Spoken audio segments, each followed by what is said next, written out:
Buenas noches, hermanos. Me alegra estar aquí con ustedes una vez más. Disculpen si voy a estar quitándome los lentes porque no son los que uso para predicar. Pero espero que esto no les traiga ninguna distracción. Vamos a compartir un mensaje hoy que va a estar también ligado al tema del sábado, el cual hemos titulado Mi alma está muy afligida hasta el punto de la muerte, lecciones del Getsemaní a la cruz. El sábado vamos a hablar un poco acerca de espíritus encadenados y posiblemente el miércoles vamos a hablar un poco acerca del mensaje de la tumba abierta.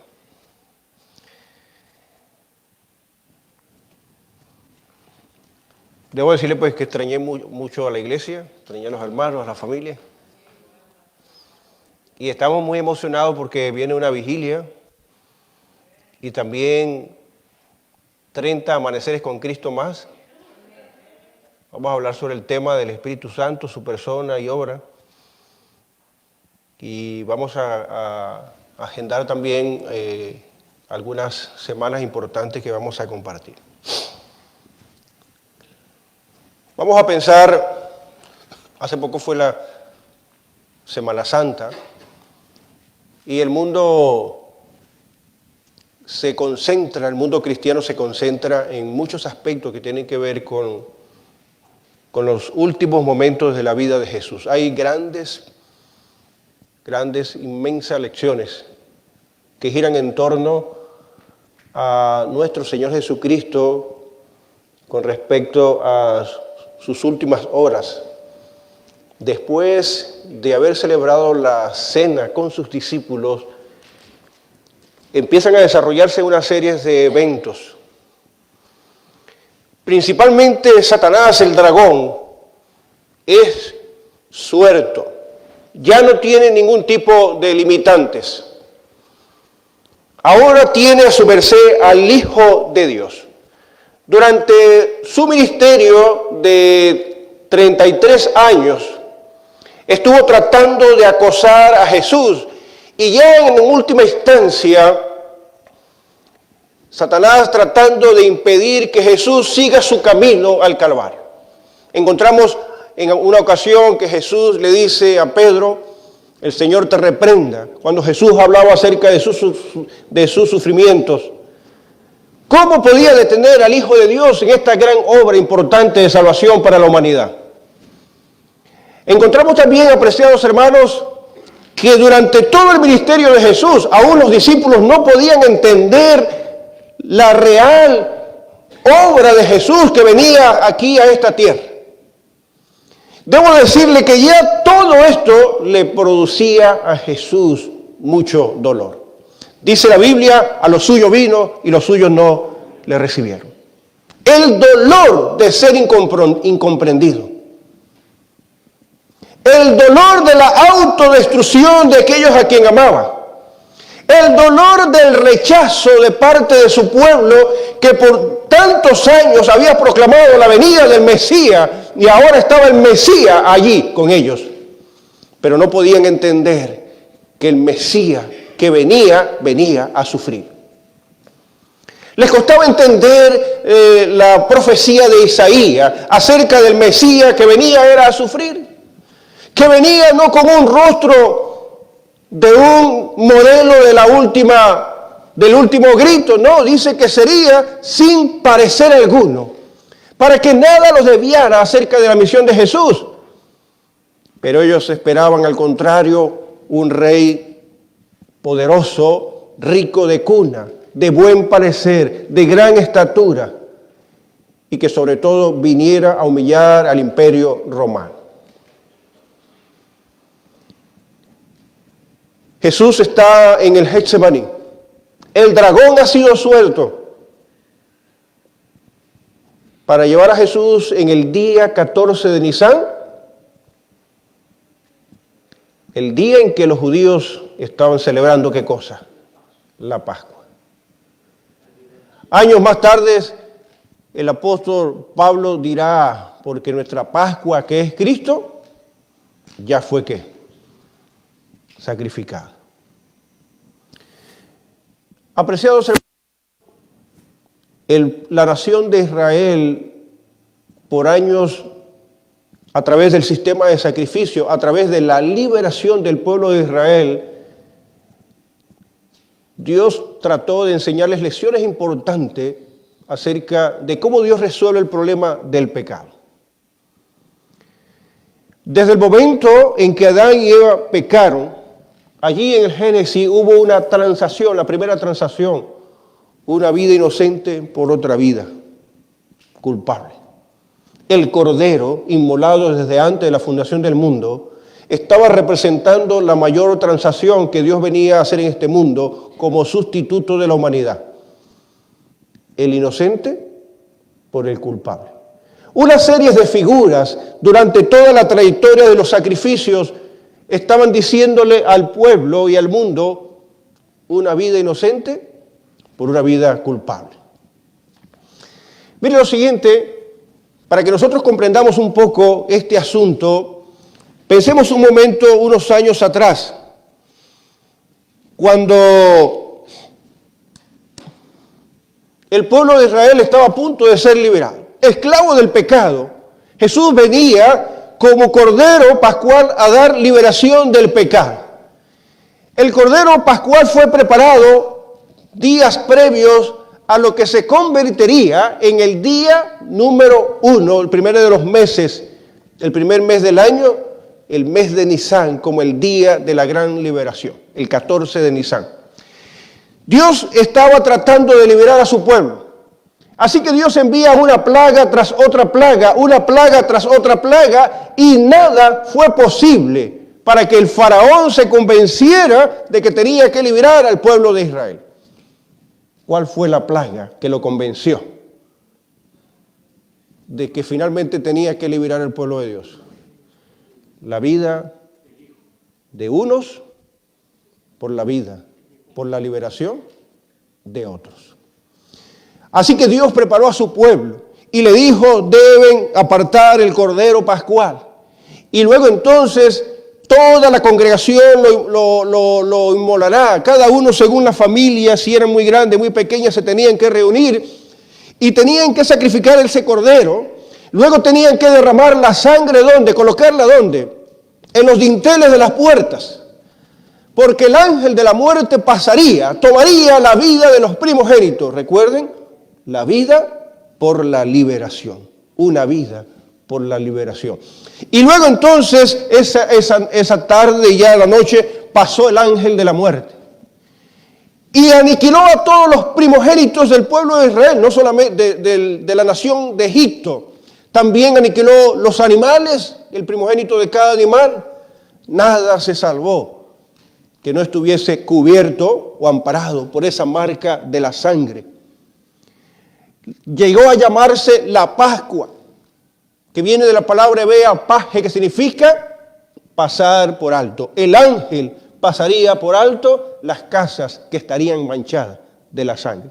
Años más tarde diría el apóstol Pablo, pasando por alto los pecados. Luego, durante todos los sacrificios del pueblo de Israel, durante más de 4.000 años, esas ceremonias pronto llegarían a su fin.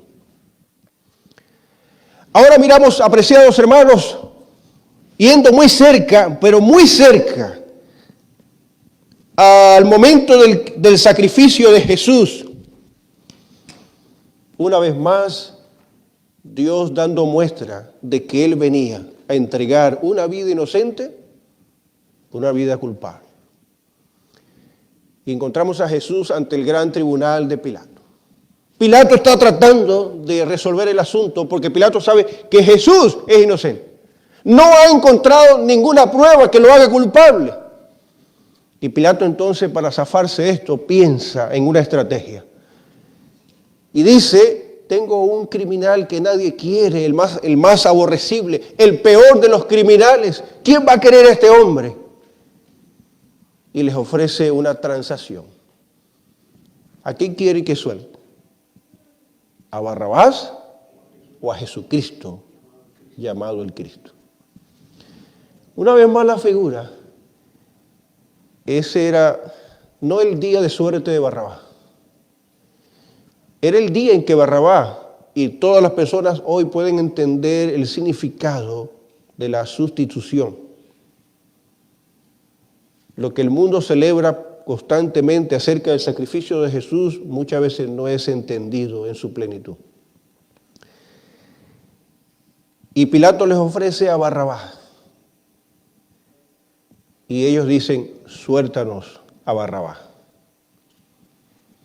Una vez más, un inocente por un culpable.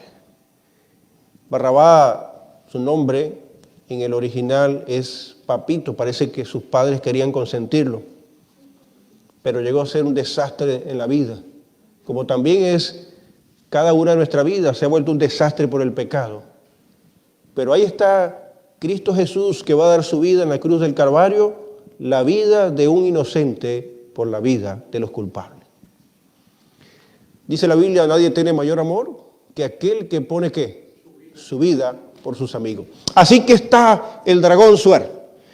Ahora tiene a su merced al Hijo de Dios. Ha logrado que a través de 7 juicios finalmente se le dé la condena a Jesús. En unos instantes vamos a volver a este aspecto.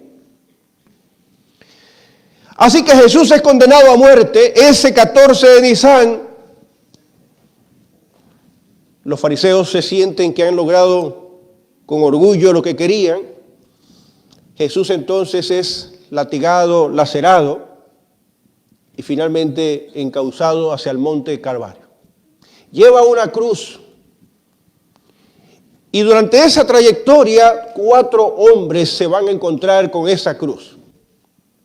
El primero es un hombre que viene del campo de trabajo y lo llevan, los romanos lo ven y lo toman porque era un esclavo y lo obligan a llevar la cruz de Jesús. Nos recuerda a ese hombre que Jesús nos dice a nosotros, si alguno quiere venir en pos de mí, niéguese a sí mismo, tome su cruz. Nosotros no podemos imponer la cruz de Cristo sobre las personas. A este hombre se le impuso llevar la cruz. Pero qué privilegio, algún día podríamos hablar acerca de Simón de Cirene, llevar la cruz de Cristo Jesús. En la trayectoria finalmente llevan a Jesús y es crucificado con 2 hombres, uno a su derecha, uno a su izquierda, conocidos como los 2 ladrones de la cruz, y uno está contemplando todo lo que está pasando, se acaba de encontrar con el Cristo crucificado, con la cruz de Jesús,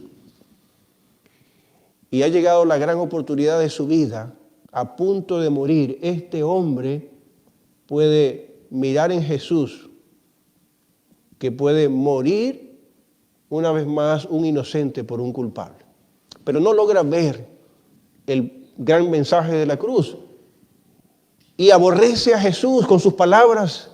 Pero el otro que está del otro lado está diciendo, no, ni aún te arrepientes, ni aún en este momento que estás a punto de morir y que puedes ganar tu vida,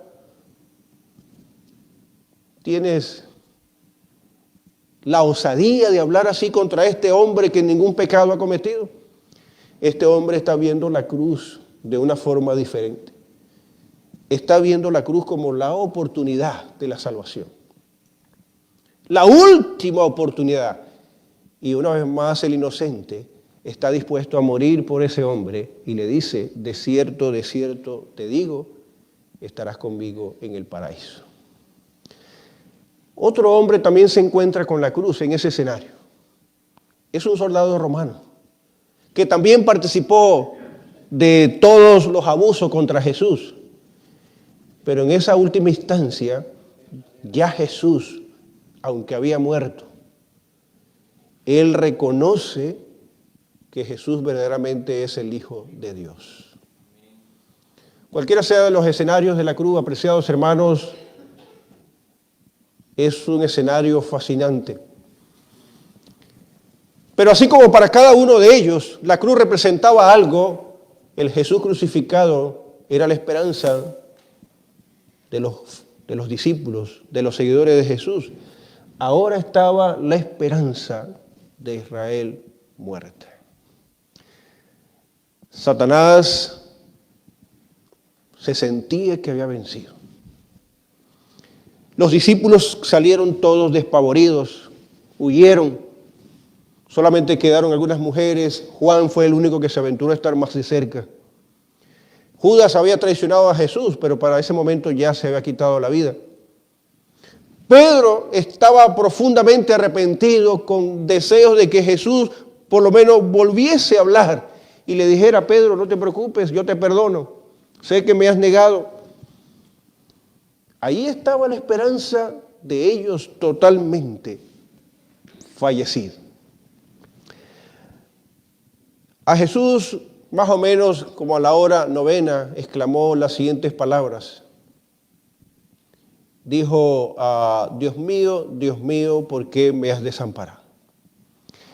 El Hijo de Dios estaba experimentando la muerte de dos formas.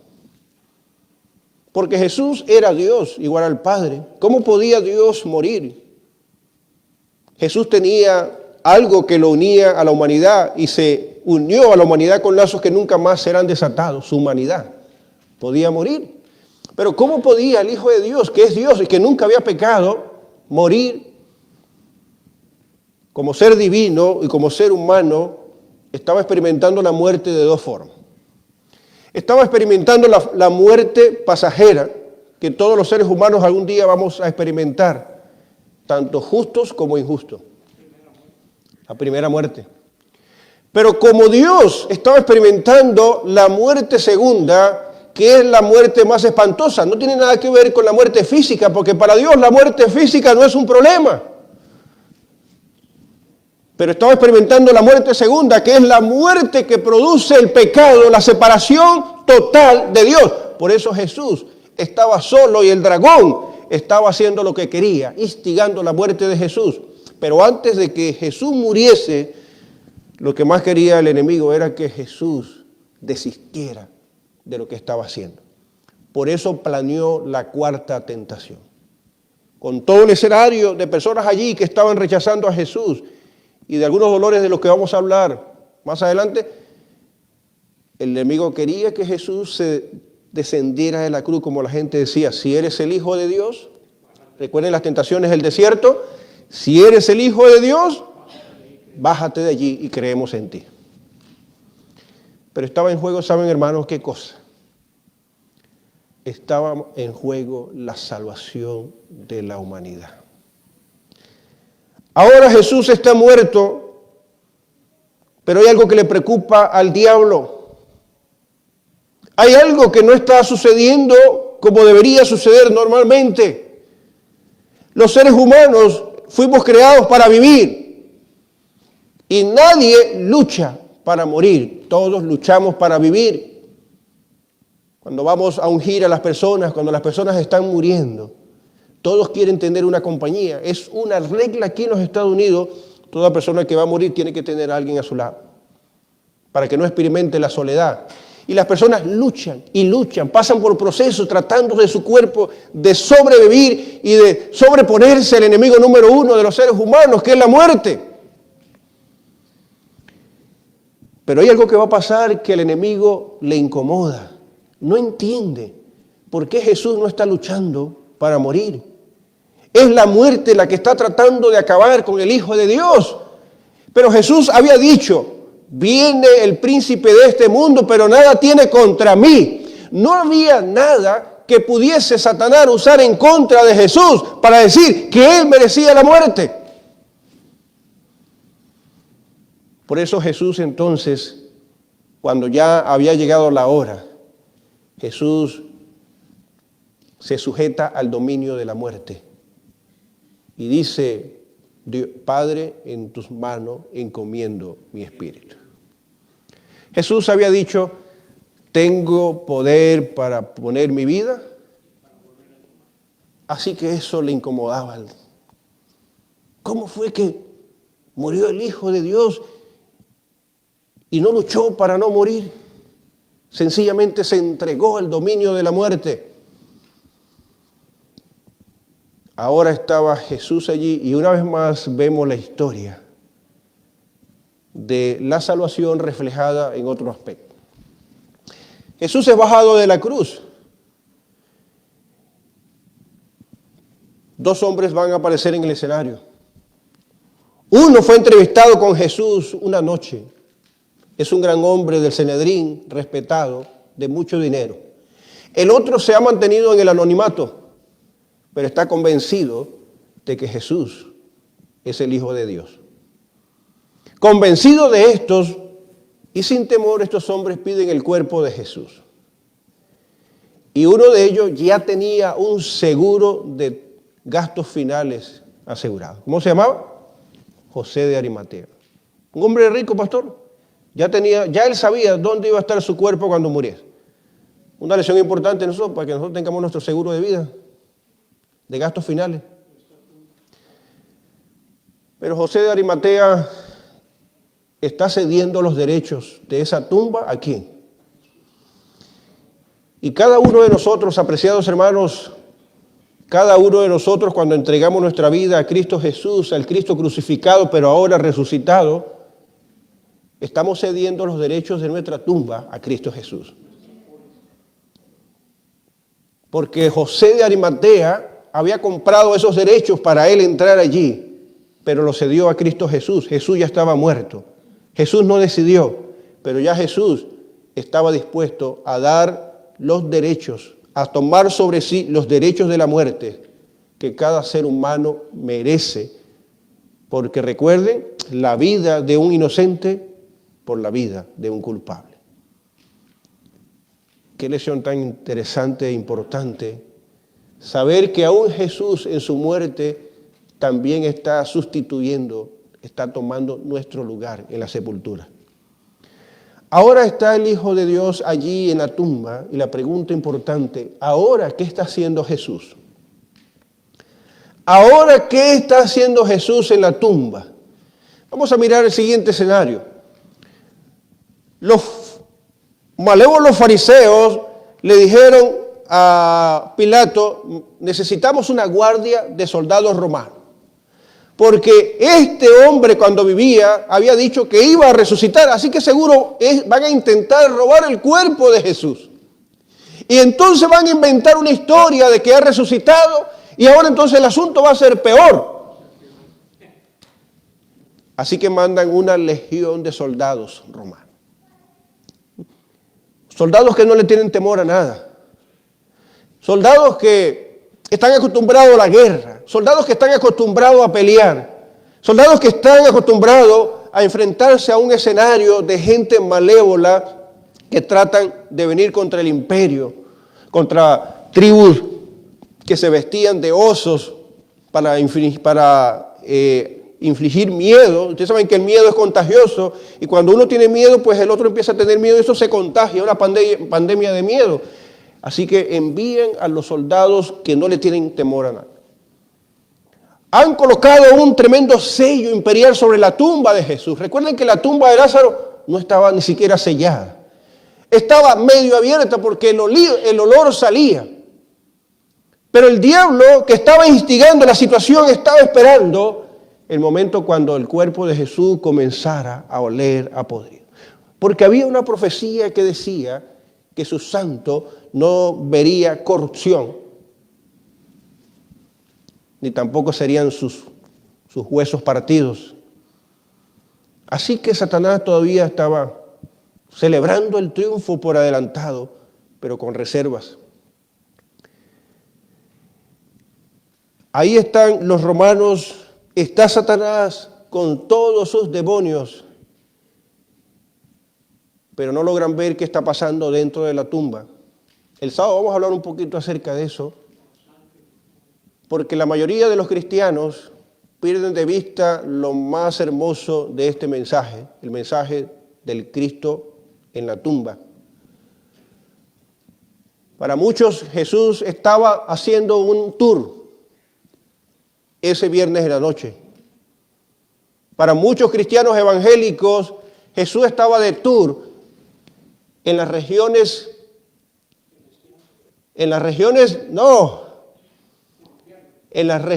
terrestres, en el infierno, predicándole a los espíritus encarcelados, del cual habla Pedro, aquellos hombres que pecaron antes del diluvio.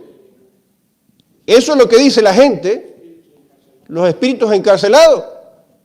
Vamos a leerlo allí en el libro de Romanos, para que usted venga el sábado y no pierda de vista lo que hemos hablado hoy y lo que vamos a hablar el sábado. El apóstol Pedro, primera carta del apóstol San Pedro.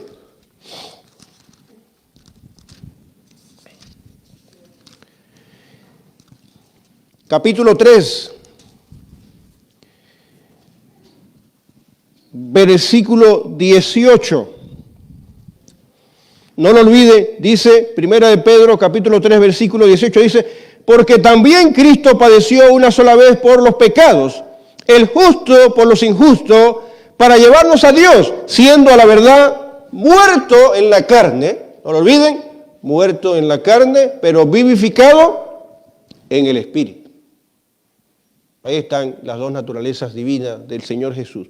Luego dice, en el cual también fue y predicó a los espíritus encarcelados, los que en otro tiempo desobedecieron cuando una vez esperaba la paciencia de Dios en los días de Noé, mientras se preparaba el arca en la cual pocas personas, es decir, 8 fueron salvadas por agua.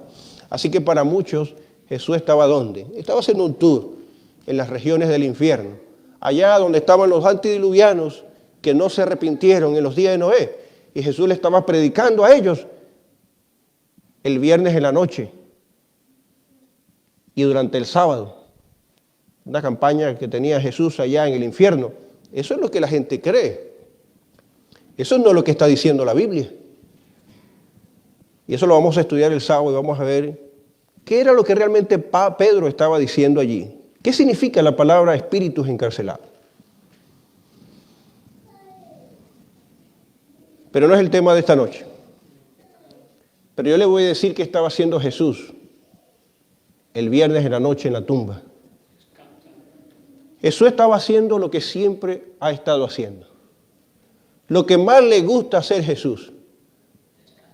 Como obra, como Dios creador del universo, Él creó este mundo. Y cuando la obra había sido terminada, Él estaba descansando de una obra que había terminado. Y el viernes en la noche, conforme al mandamiento, porque la obra de la creación terminó un viernes y el sábado descansó, y la obra de la redención, una parte fue terminada el viernes y Jesús estaba descansando de esa obra que había terminado. Porque luego entonces el miércoles cuando hablemos vamos a hablar de la tumba como una matriz, donde entra un ser con la naturaleza adámica, pero va a salir con la naturaleza del segundo Adán, una naturaleza redimida. Así que también tiene que venir el culto del miércoles, porque si no, no va a saber todo el cuento. Ahora, vamos a mirar aquí algunos aspectos importantes y vamos a volver atrás. Jesús había dicho en una conversación que tuvo con Nicodemo las siguientes palabras. Dice, porque de tal manera amó Dios al mundo que ha dado a su Hijo unigénito para que todo aquel que en Él cree no se pierda, mas tenga ¿qué cosa? Hasta ese momento del viernes en la noche, solo una parte de este versículo se había cumplido. Porque si Jesús se queda allí en la tumba, y volveremos a este aspecto el miércoles que viene, si Jesús se queda en la tumba y no resucita, Pablo dice, en vano es nuestra esperanza. Pero saben, este es el versículo más exagerado de la Biblia, ¿saben? ¿Por qué creen ustedes que es el versículo más exagerado?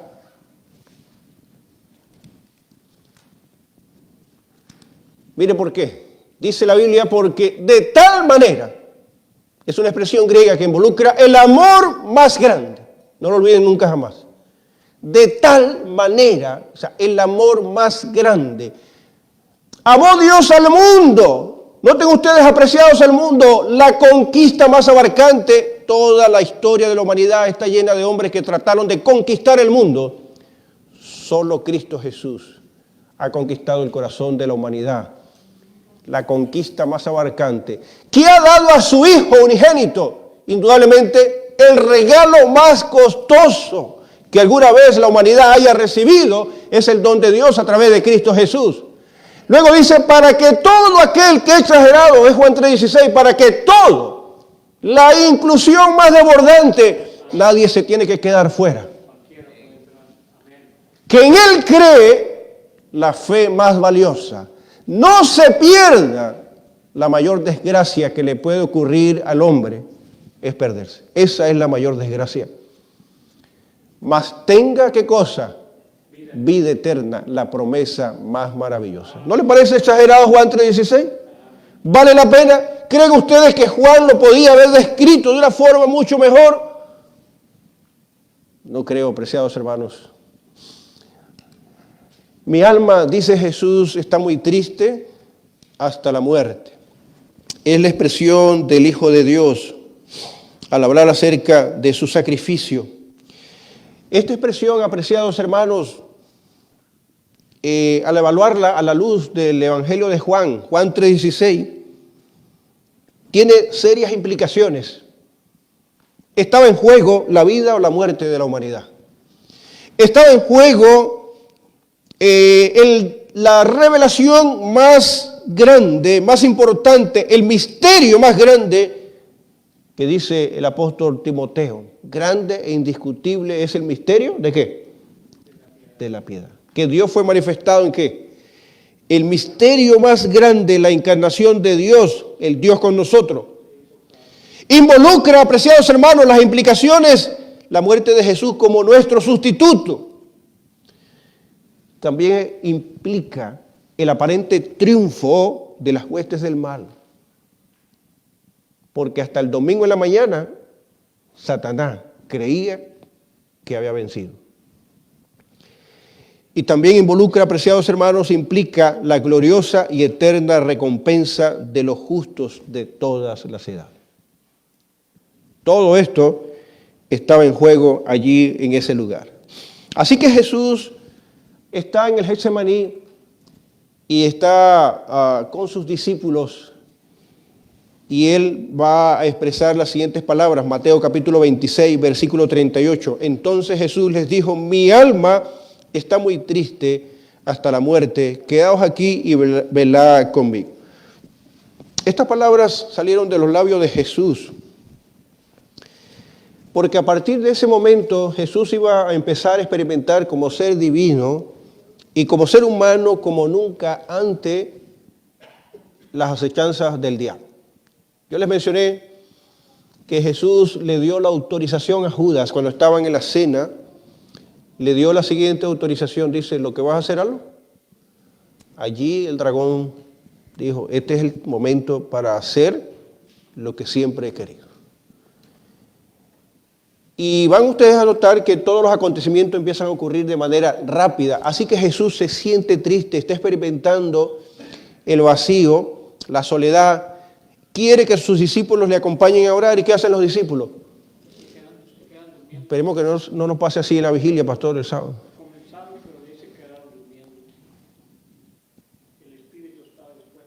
El espíritu está dispuesto, pero la carne es débil. Pero Jesús tenía que pasar por esta situación y luego entonces el enemigo va a empezar a preparar lo que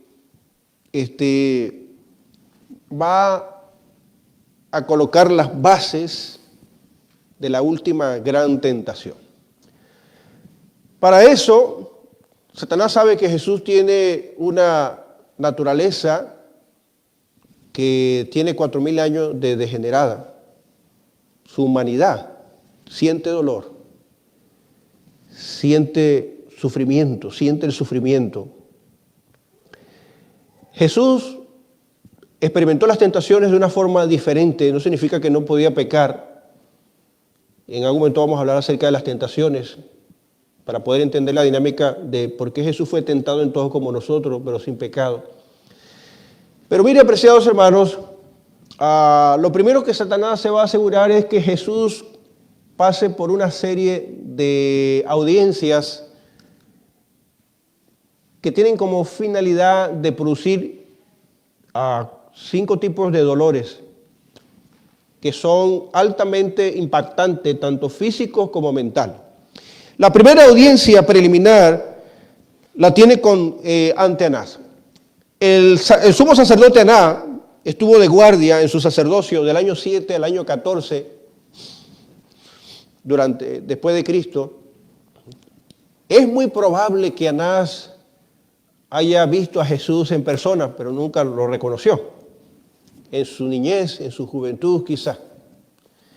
Ahora ya era adulto, Jesús se había hecho famoso, y obviamente sabía de quién se trataba. Y esta primera audiencia se está asegurando Caifás, quien es el sumo sacerdote de guardia, de que este hombre quien goza de un liderazgo, de buena fama, escucharlo a él era un calificativo de escuchar la voz de Dios. Imagínense, qué cosa tan contrariada. Pero así pensaba el pueblo. El sumo sacerdote era la voz de Dios oficial. Y ahí está un hombre de experiencia, ya está jubilado, pero goza de ese respaldo, de esa autoridad. Y Caifás lo lleva ante Anás porque él dice, si Anás dice algo, esa va a ser la voz de Dios. Pero ellos no deciden llevar a Jesús a juicio por temor al pueblo, porque Jesús gozaba de fama en el pueblo. Así que hay una segunda audiencia. La segunda audiencia entonces ocurre ante Anás y Caifás. Ahora se reúnen estos dos sumos sacerdotes, uno que está jubilado, el otro está en sus funciones, y ellos cuidadosamente eligen el Sanedrín. El Sanedrín estaba compuesto de muchas personas, pero a esa altura ellos solamente van a convocar a las personas del Sanedrín que les conviene. Y tratan entonces de sacar algunas palabras en contra de Jesús, que pueden acusar a Jesús, pero no logran hacerlo. Luego vamos a mirar qué está pasando alrededor de todo esto. Hay una siguiente audiencia que es el juicio nocturno ante el Sanedrín.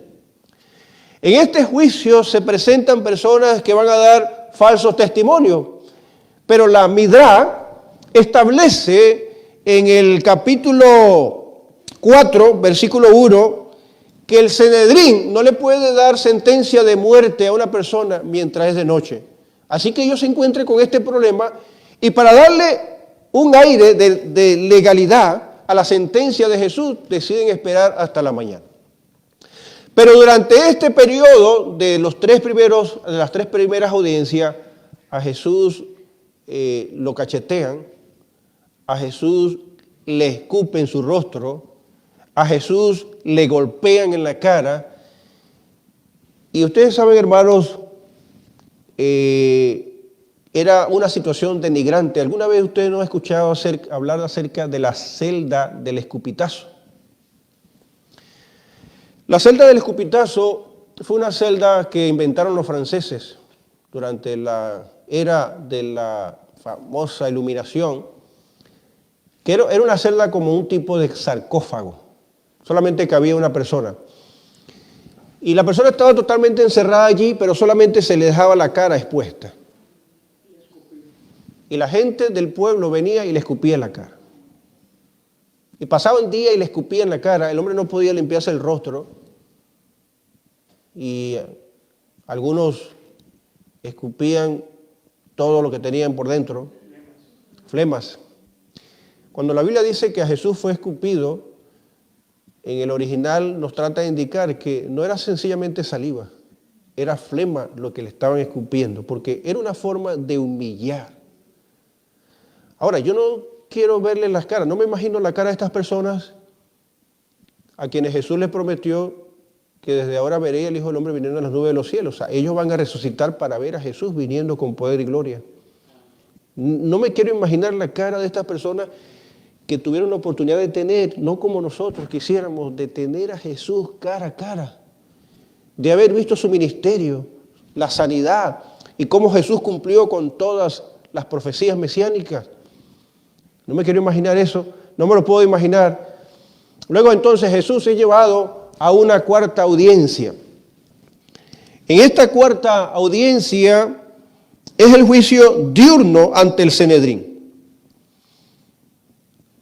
Tuvieron, por lo que le decía, la ley prohibía hacer juicios nocturnos de muerte, así que esperaron hasta la mañana y más o menos a las 6 de la mañana se realizó este juicio y finalmente el Sanedrín resolvió darle muerte a Jesús. Pero ahora tenían otro inconveniente. Como ellos estaban sujetos al Imperio Romano, no podrían quitarle la vida a Jesús. Así que tenían que llevarlo ante el tribunal de Pilato. Pilato le hace un interrogatorio a Jesús y encuentra que Jesús es inocente y por primera vez Pilato se lava las manos. No se lavó las manos una sola vez. Solo que no pidió el lebrillo para lavarse las manos, sencillamente se quiso lavar las manos de otra forma. Le voy a dejar esta responsabilidad ¿a quién? A otro. Así que lo envió ¿a dónde? Envía a Jesús ante el interrogatorio de Herodes Antipas. Recuerden que este hombre era malo, era perverso, le había quitado la vida a Juan el Bautista. Era familiar de aquel que mandó a matar a los niños. Y este hombre perverso, dice el Evangelio de Lucas, que él tenía muchos deseos de ver a Jesús. Y todo el escenario de Herodes fue una tremenda burla en contra de Jesús. Dice que lo menospreció. Y finalmente Jesús es llevado a la última audiencia, que es el segundo juicio ante Pilato. Y es cuando Pilato entonces finalmente le ofrece la salida, un criminal por un inocente, y es el inocente quien da su vida por el criminal. Así que Satanás, durante ese periodo, sometió a Jesús a la tortura física. El dolor de ser incomprendido, apreciados hermanos, dicen los psicólogos, es una reacción de la cultura individualista del ser humano, en la que las expectativas de cada persona es de creerse autosuficiente. Y si había alguien que experimentaba este dolor de una forma más especial era Jesús, porque Jesús leía el corazón de las personas y sabía lo que las personas pensaban. El dolor, ¿alguna vez no te ha pasado que eres incomprendido? El dolor de los insultos. Ahora se le hace mucho énfasis al bullying. En nuestro tiempo se llamaba diferente. Se llamaba burling, o sea, se burlaban de uno. Pero nadie se quitaba la vida por eso. Pero ahora es tan fuerte que muchas personas se han quitado la vida. El dolor de nuestra propia autodestrucción. Jesús sabía que su pueblo se estaba autodestruyendo. Y el dolor del rechazo. ¿Alguna vez has sentido usted rechazo? ¿Sabes que este mundo nos valora a nosotros por lo que producimos? No hay nada más, lo decía la otra vez en una predicación, no hay nada más antiético que nosotros valoremos a las personas por lo que hacen, por lo que pueden producir. Porque pueden, por los diplomas que pueden tener. Así es como el mundo nos valora. Dios nos valora por lo que somos, porque somos sus hijos. Cuando usted, por alguna equivocación, cometa esta clase de dolor o le inflija esta clase de dolor a una persona, que usted lo rechaza, recuerde que cuando usted rechaza a una persona, está rechazando a Jesucristo. Dice el Señor en su palabra, por cuanto lo hiciste a uno de mis pequeños, a mí también lo hiciste. No rechacemos a las personas, tratemos de ser empáticos, de entender a las personas, indiferentemente la religión que sean, la raza que sean, el color que tengan, como sean las personas. Recordemos que muchas veces las personas no comprenden la verdad que Dios le ha revelado a usted. Pero dice el Señor en su palabra que Jesús estuvo dispuesto a sufrir todos nuestros dolores. Dice, como oveja, como cordero fue llevado. Dice que sufrió, dice, fue molido por nuestros pecados y Él sufrió todos nuestros dolores. Pero por su llaga fuimos nosotros curados. Así que Satanás ya tenía armada su cuarta tentación. Llevar al Hijo de Dios a un extremo de pensar que su sacrificio no tenía valor. ¿De qué valía que Jesús se sacrificara si su pueblo lo estaba rechazando? Pero Jesús recibió una confirmación en el Getsemaní. Jesús recibió 7 confirmaciones durante su ministerio. Cuando se bautizó, se escuchó la voz que dijo, y aquí este es mi Hijo amado en quien tengo contentamiento. Cuando los griegos, cuando la muerte de Lázaro. Pero la última confirmación la recibe Jesús en el Getsemaní. Y un ángel poderoso, que luego va a tomar escenario más adelante, de eso hablaremos posiblemente el miércoles que viene, va a confortar a Jesús y le va a mostrar que miles, millones de personas sí se van a salvar y que vale la pena que Él siga adelante. Ya en el monte de la transfiguración, Moisés y Elías, Moisés quien recibe a Jesús cuando va a entrar a las puertas celestiales, es Moisés quien lo recibe contento. Pero Moisés baja también con Elías al monte de la transfiguración y dice, oh Señor, tú tienes que seguir adelante porque si tú te echas para atrás me tengo que devolver yo otra vez aquí en este mundo. Y ellos también van a confortar a Jesús. Los discípulos, muertos de miedo, se espantaron. Termino con lo siguiente, Jesús está en la tumba enterrado. 2 aspectos de Juan 3:16 todavía no se van a cumplir, sino hasta que Jesús resucite. Uno es la fe. ¿En quién hemos colocado nuestra confianza? ¿En un hombre muerto como Mahoma que está muerto? ¿Los musulmanes como los budistas que tienen a Buda muerto? ¿O nuestra fe está en una esperanza viva, en el Cristo resucitado? Y en segundo lugar, la resurrección de Jesús nos da la garantía de que se va a cumplir la palabra de Jesús, mas tenga vida eterna en Cristo Jesús. Dios nos bendiga, apreciados hermanos. Que podamos nosotros reflexionar en este tiempo de la pasión de Jesús. Vaya al deseado de toda la gente, es fascinante. Y cómo Dios nos habla a través de su palabra sobre estos últimos momentos de la vida de Jesús antes del gran triunfo de su resurrección. Vamos a colocarnos de pie y vamos a tener una oración para terminar.